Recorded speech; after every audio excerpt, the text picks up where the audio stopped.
Soybean का जो खेत 2 से 4 दिन पहले तक हरा भरा था, वो देखते ही देखते पीला पड़ गया। ये फसल पककर तैयार नहीं हुई है, बल्कि इसमें भीषण रोग लगा है। न्यूज पोटली के इस वीडियो में आज इसी रोग यानी सोयाबीन के कैंसर कहे जाने वाले पीला मोजेक रोग की चर्चा होगी।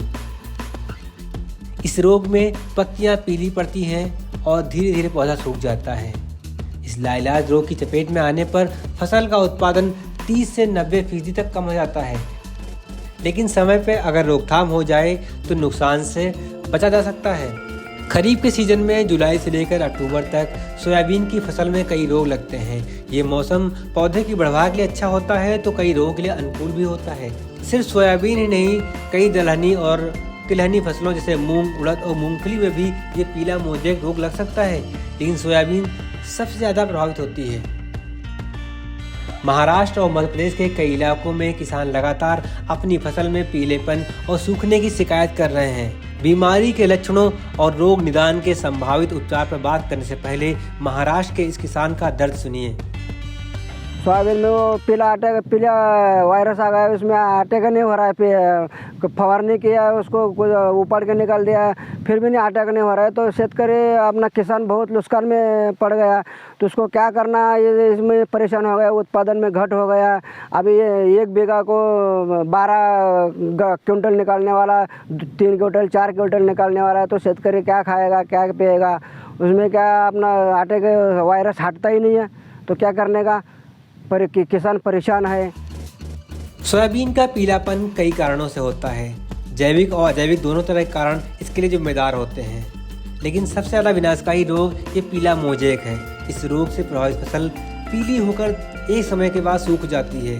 इस बीमारी का कोई उपाय है भी या नहीं, सुनिए महाराष्ट्र के लातूर जिले में तैनात कृषि अधिकारी क्या कहते हैं। लातूर समेत महाराष्ट्र के कई जिलों में सोयाबीन की फसल को भारी नुकसान हो रहा है।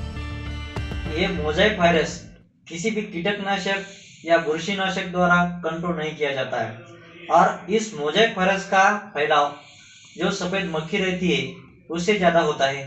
और ये सफ़ेद मक्खी का प्रमाण जो हवामान के बीच जो बदलाव आते हैं, जैसे कि तापमान कम ज़्यादा होना और 2 बारिश के बीच में गैप आना, उससे ज़्यादा उसका प्रमाण बढ़ता है सफ़ेद मक्खी का। और इस सफ़ेद मक्खी को कंट्रोल करना बहुत मुश्किल पड़ता है। और ज़्यादा से ज़्यादा हम रस शोषने वाले जो कीड़े रहते हैं उसको रोक सकते हैं, लेकिन ये पीला मोज़ेक को कंट्रोल करना बहुत मुश्किल है।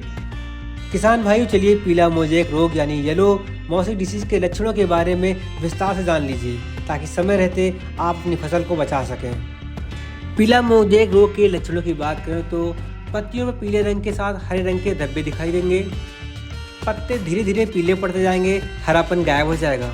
प्रकाश संश्लेषण न होने के कारण पौधे एक समय पर सूख जाएंगे। ये रोग बुआई से लेकर फलियां आने तक कभी भी लग सकता है। रोगग्रस्त पौधे अविकसित रह जाते हैं, पौधे में फलियां कम आती हैं, फलियां मुड़ी और चपटी हो जाती हैं, दाने छोटे और दानों पर काले रंग के धब्बे दिखाई देते हैं। किसान भाइयों, पीला मोजेक रोग होने का प्रमुख कारण सफ़ेद मक्खी है। ये मक्खी लगभग साल भर सक्रिय रहती है। इनका परिवार तेजी से बढ़ता है, इसलिए ज़रूरी है कि समय रहते इसका प्रबंधन किया जाए। ये कई फसलों के लिए बहुत ज़्यादा नुकसानदायक साबित होती है।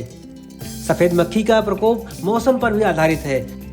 अगर हवामान में ज़्यादा बदलाव होता है, तापमान कम ज़्यादा होता है, तो ये ज़्यादा पनप सकती है। इसी समय पीला मोजेक रोग भी लग सकता है। पीला मोजेक रोग सफ़ेद मक्खी के अलावा अतिवृष्टि और जलभराव होने की दशा में भी लग सकता है, लेकिन सबसे ज़्यादा प्रकोप सफ़ेद मक्खी से होता है, इसलिए उसके प्रबंधन को जानना बहुत ज़रूरी है।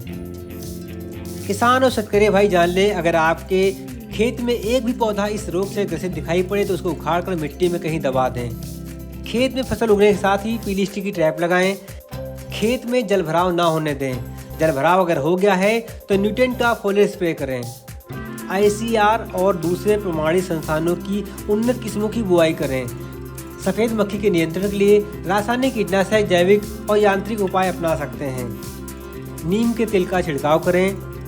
किसान भाइयों, रासायनिक कीटनाशकों की बात करें तो आप स्क्रीन पे दिए गए इन 2 फार्मूलों का भी इस्तेमाल कर सकते हैं, लेकिन इसके लिए ज़रूरी है कि आप अपने स्थानीय जो अधिकारी है, जो कृषि वैज्ञानिक है, उनसे संपर्क करें। ये जो सुझाव हैं ये इंदौर स्थित ICAR के भारतीय सोयाबीन अनुसंधान संस्थान के वैज्ञानिकों के हैं। लेकिन आप अपने क्षेत्र और फसल के मुताबिक कृषि अधिकारी और केवीके से वैज्ञानिकों से सलाह जरूर लें। महाराष्ट्र में सोयाबीन के किसानों के लिए ये सीजन बहुत मुश्किल जा रहा है। पहले समय से बारिश नहीं हुई, फिर एक बारिश से दूसरी बारिश के बीच में अंतर काफ़ी ज़्यादा हो गया। उसके बाद इतनी ज़्यादा बारिश हुई कि खेत लबालब हो गए। इसके बाद फसल में गोगलगाय यानी संख का प्रकोप हो गया। अब जबकि फसल मौसम से लड़कर तैयार हो रही थी तो पीला मोज़ेक रोग का अटैक हो गया। अकेले महाराष्ट्र में खरीफ सीजन में करीब 48.5 लाख हेक्टेयर क्षेत्र में सोयाबीन की फसल बोई गई है। महाराष्ट्र के किसानों का कहना है अगर यही हालात रहे तो इस बार उनके लिए फसल से लागत निकालना मुश्किल हो जाएगा। महाराष्ट्र के लातूर से न्यूज़ पोर्टली के लिए माने सिद्धनाथ की रिपोर्ट।